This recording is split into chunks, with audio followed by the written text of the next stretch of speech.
Hello student, good morning. Baba Indradev girls educational institute के online classes में आपका स्वागत है। जैसे पिछली वीडियो में हमने बताया था कि अगला टॉपिक हमारा है शिक्षा का अधिकार अधिनियम 2009 यानी RTE 2009। सबसे पहले इसमें जानते हैं RTE का पूरा नाम। इसका नाम है पूरा राइट टू एजुकेशन एक्ट।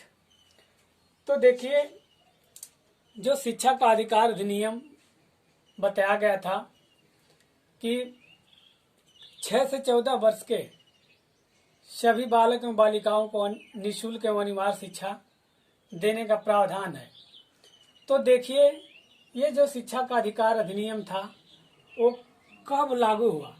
तो देखिए, सर्वप्रथम ये 1 दिसंबर 2002 को 86वां संविधान संशोधन में हुआ।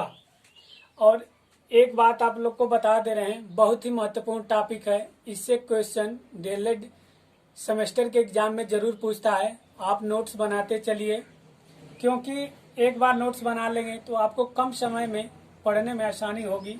तो आइए जानते हैं, ये 1 दिसंबर 2002 को 86वें संविधान संशोधन में इसकी बात हुई और संसद द्वारा जुलाई 2009 में पारित किया गया। ये सोचिए, 1 दिसंबर 2002 को इसकी बात हुई और इसको संसद में पारित करने के लिए 7 साल का वक्त लगा। जब संसद में 2009 में ये पारित हुआ तो ये शिक्षा का अधिकार अधिनियम मूल अधिकार बना। मूल अधिकार बना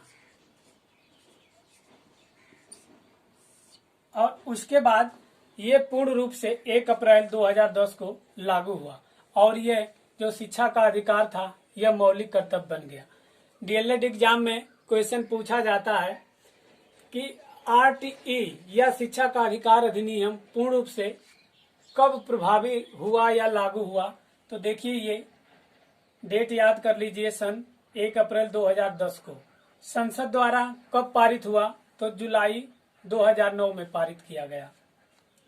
और जो हमारा प्रमुख है शिक्षा का अधिकार कि 6 से 14 वर्ष के सभी बालकों को निःशुल्क एवं अनिवार्य शिक्षा देने का प्रावधान है। यही शिक्षा का जो अधिकार अधिनियम है। और आइए अब जानते हैं शिक्षा के अधिकार अधिनियम में प्रमुख बिंदु कि इस अधिनियम में प्रमुख बिंदु क्या है। तो देखिए, शिक्षा के अधिकार अधिनियम में प्रमुख बिंदु निम्न है।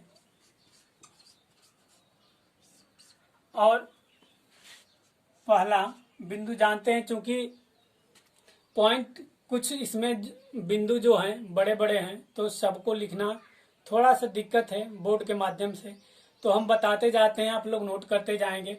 देखिए, सबसे पहला बिंदु था इसमें कि प्रत्येक बच्चे को उसके निवास क्षेत्र के 1 किलोमीटर के भीतर प्राथमिक स्कूल, पॉइंट नोट करिएगा, 1 किलोमीटर के भीतर प्राथमिक स्कूल, 3 किलोमीटर के अंदर माध्यमिक स्कूल उपलब्ध होना चाहिए। यानी 1 किलोमीटर में प्राथमिक स्कूल, 3 किलोमीटर में के रेंज में माध्यमिक स्कूल उपलब्ध होना चाहिए। अगर निर्धारित दूरी पर स्कूल नहीं है तो उस बच्चे को स्कूल आने जाने के लिए छात्रावास व वाहन की व्यवस्था की जानी चाहिए। दूसरा पॉइंट है इसमें, बच्चों को स्कूल में दाखिला या प्रवेश देते समय स्कूल या व्यक्ति किसी प्रकार का कोई अनुदान नहीं मांगेगा।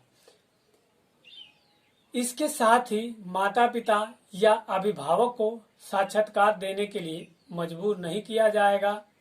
जैसे क्या होता है कि हम दाखिला बच्चे का दिलवाने ले जाते हैं तो वहां पर विभिन्न प्रकार के साक्षात्कार होते हैं या कोई राशि मांगी जाती है, तो इस प्रकार का कोई प्रावधान नहीं है। अगर कोई व्यक्ति राशि मांगता है या साक्षात्कार लेता है, उसे दंड देने का भी प्रावधान है। और तीसरा पॉइंट है इसमें, विकलांग बच्चे भी शिक्षा की मुख्य धारा में नियमित रूप से स्कूल से शिक्षा प्राप्त कर सकेंगे, यानी जो विकलांग बच्चे हैं वो भी शिक्षा की मुख्य धारा से जुड़ेंगे और उसी स्कूल में शिक्षा प्राप्त कर सकेंगे।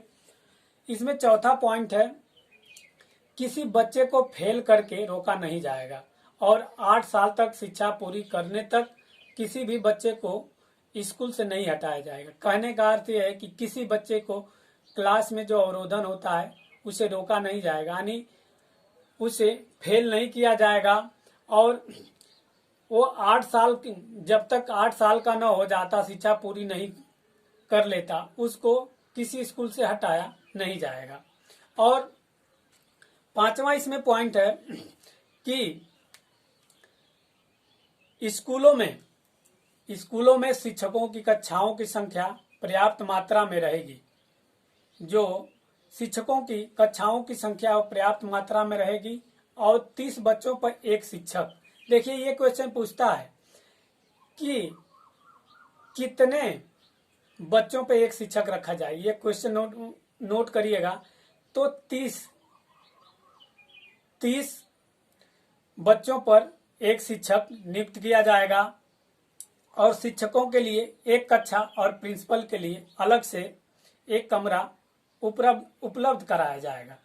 क्वेश्चन हमेशा ये भी पूछ देता है कि शिक्षा के अधिकार अधिनियम में शिक्षक और छात्र का, प्राथमिक में शिक्षक और छात्र का अनुपात कितना होता है, तो 30:1 का होता है। अगला पॉइंट है इसमें, अध्यापक को निजी ट्यूशन देने की छूट नहीं होगी, यानी शिक्षा के अधिकार अधिनियम से किसी अध्यापक को प्राइवेट ट्यूशन पढ़ाने का अधिकार नहीं है। और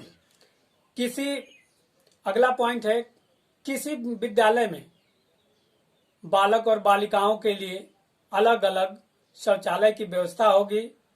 अगला पॉइंट है फिर 10वां, किसी बच्चे को शारीरिक रूप से दंड नहीं दिया जाएगा। देखिए ये क्वेश्चन भी इम्पोर्टेंट है कि किसी बच्चे को शारीरिक रूप से दंड नहीं दिया जाएगा और ये धारा 17 के अंतर्गत बताई जाती है कि किसी बच्चे को आप शारीरिक दंड देंगे तो आपके खिलाफ कार्रवाई हो सकती है।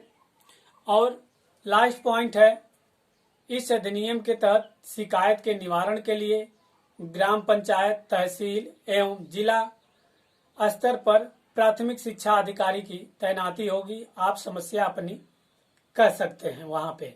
तो देखिए कुछ महत्वपूर्ण बिंदु थे, ध्यान दीजिएगा, नोट्स बनाते चलिएगा।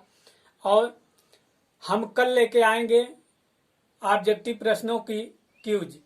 जैसे हमारा पहला लेसन समाप्त हुआ तो हम कल इससे संबंधित, पहले लेसन से संबंधित